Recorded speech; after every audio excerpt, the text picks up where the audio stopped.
It usually starts in a very ordinary moment. You walk into the living room with a cup of coffee in your hand. The TV is on low. There's that late afternoon light coming through the window, and your dog is lying on the rug with a toy between his paws. You smile because it's your dog, your friend, your shadow around the house. You reach out without thinking, maybe to pet his head, maybe to pick up that toy, and then you hear it. That low, rough sound, coming from deep in his chest.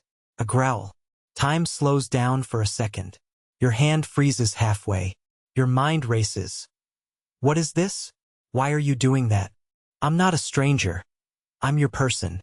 Maybe you feel a pinch of anger or sadness. Maybe, just for a moment, you feel betrayed. He stares at you, body a little stiff, eyes not exactly soft. The air between you changes. You pull your hand back, confused. Are you being bad? You ask out loud, even though he can't understand the words like you do. And yet, in his own way, he understands everything that matters. You sit back on the sofa, watching him, heart beating a bit faster than you'd like to admit.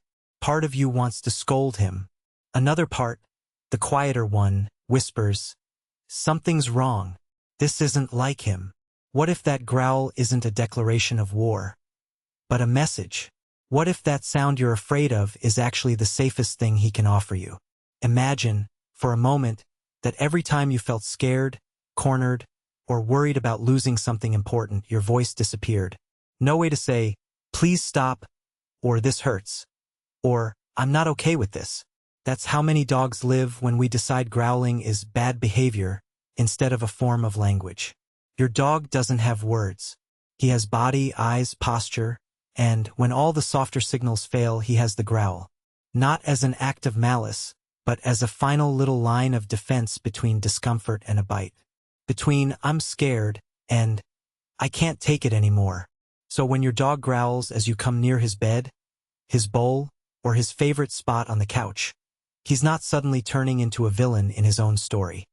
He's doing the only thing he knows to say, "Please, not like this." Have you ever lived a moment like that with your dog? That instant where the growl appears and you feel torn between love, fear, and frustration?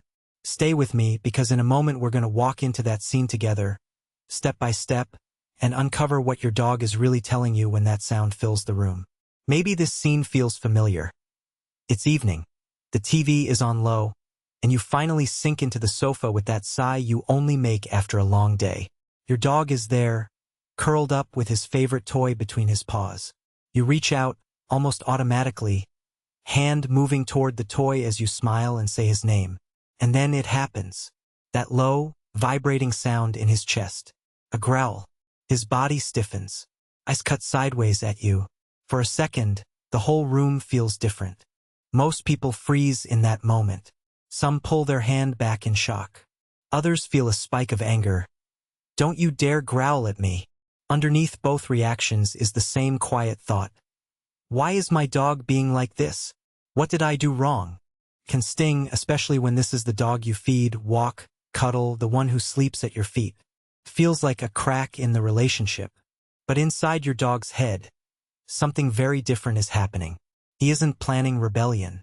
He isn't calculating how to dominate you. He's afraid of losing something that, to him, suddenly feels very important. That toy might smell like comfort, like a past moment of safety. Or maybe he's already feeling stressed from the day. Strange noises outside, visitors earlier, your own tension in the house, and that object became his anchor. When your hand moves toward it, his nervous system whispers, "Danger.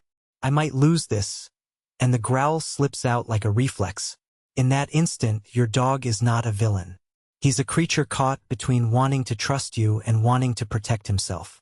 The growl is the only way he knows to say, "Please, not that. Please, not now." The same thing happens with touch. Picture yourself bending down to hug your dog while he's lying in his bed. You're thinking affection, gratitude, love.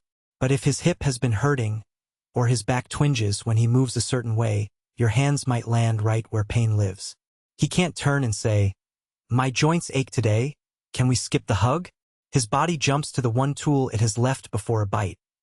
A warning sound, a flash of teeth that says, "Stop, that hurts. I'm not okay." When we only see the growl, we miss the story behind it. We forget that every sound has a root.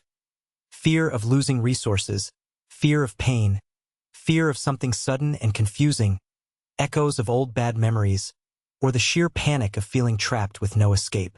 And the more invisible those fears are to us, the more mysterious and unpredictable our dog seems. Have you ever found yourself thinking, he just growls out of nowhere?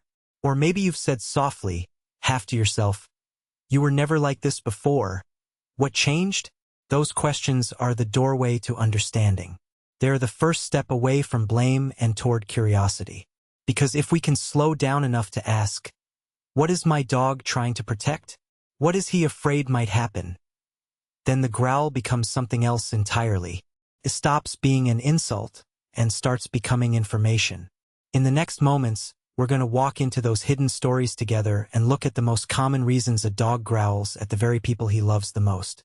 Think about the last time your dog growled at you. Really rewind the scene in your mind. Maybe you were bending down to move him off the sofa, or reaching for a toy, or just trying to clean his ear.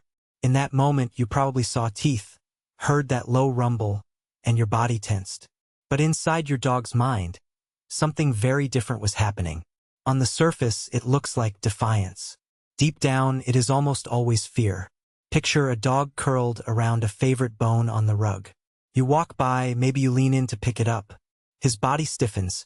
His head lowers just a little, eyes angled up toward you. His tongue stops moving, his breathing pauses. Then comes the growl. Not because he hates you, but because a tiny alarm goes off inside him. I might lose this. I don't feel safe. That is resource guarding. It is anxiety dressed up as aggression. Now imagine another scene. Same dog, different day. You gently touch his hip to help him stand, and he snaps his head around with a warning growl you've never heard before. It shocks you. But in his world, a sharp jolt of pain shot up his leg and he thought, that hurt. Please stop. When a dog is in pain or discomfort, growling is a shield, not a weapon. Sometimes it is not about objects or pain, but about sudden fear. A hand reaching too fast toward his head. A loud voice cutting through the room. A child tripping and falling right next to him. To us, it is just life happening. To him, it can feel like a threat appearing out of nowhere.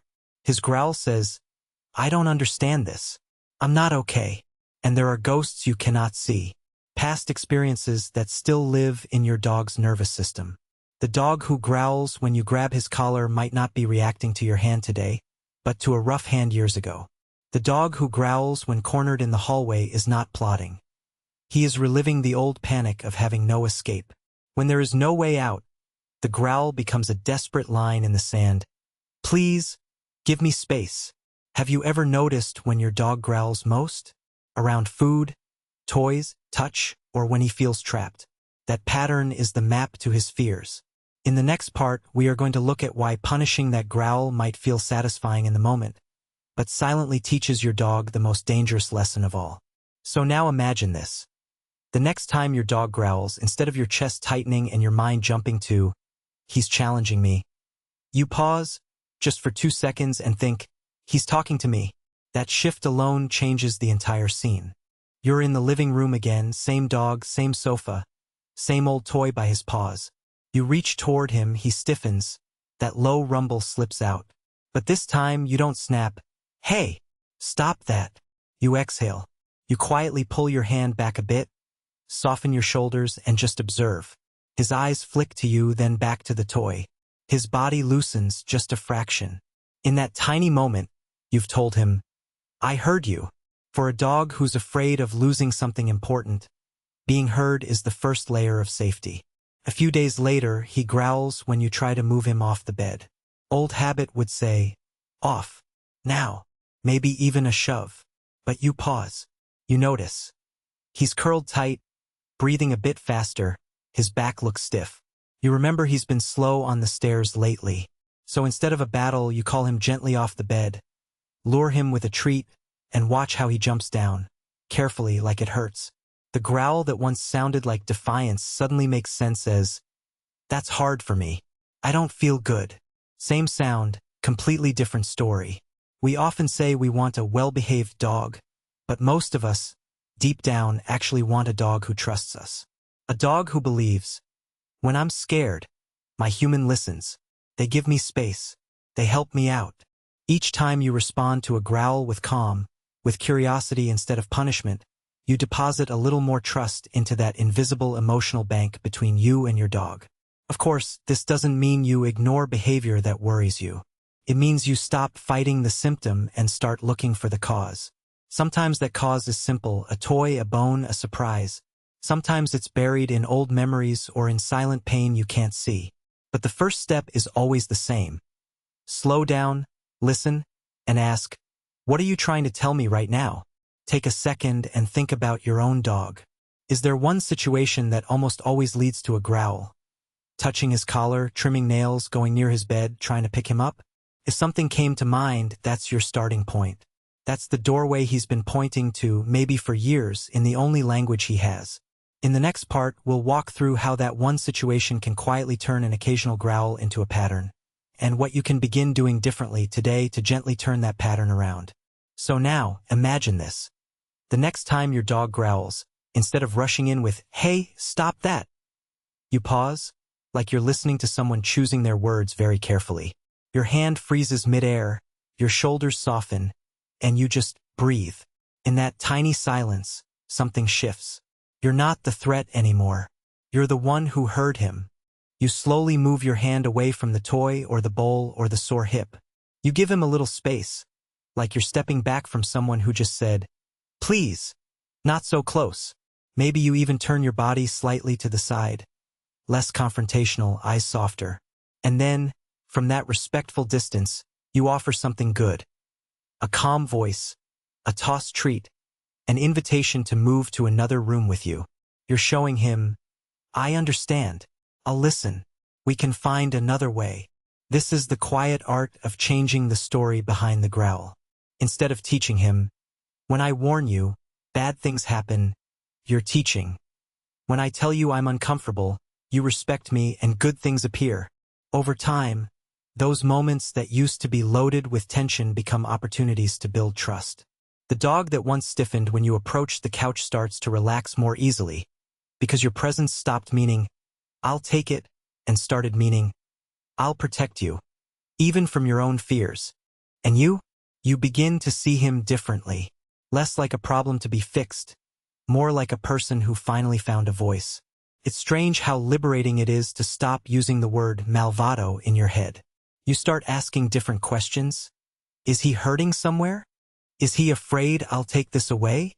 What can I change in this moment to help him feel safe? That curiosity, more than any command, is what starts to heal things. If this is resonating with you, if you've already remembered a specific growl, a specific moment, I'd like to know, what is the situation that worries you the most with your dog? Is it over food, toys, the sofa, or when you try to touch him? Tell me in the comments. Describe that scene you keep replaying in your mind. Because in the next part, we're going to take that exact kind of moment, the one that scares you the most, and I'll walk you through how to begin rewriting it step by careful step so that both you and your dog can finally exhale. So now, imagine that same scene one more time.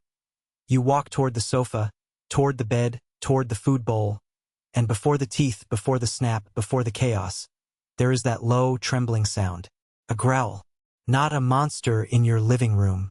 Just a heart saying, "This is too much for me right now." The difference after everything we've talked about is this. You no longer hear defiance. You hear information.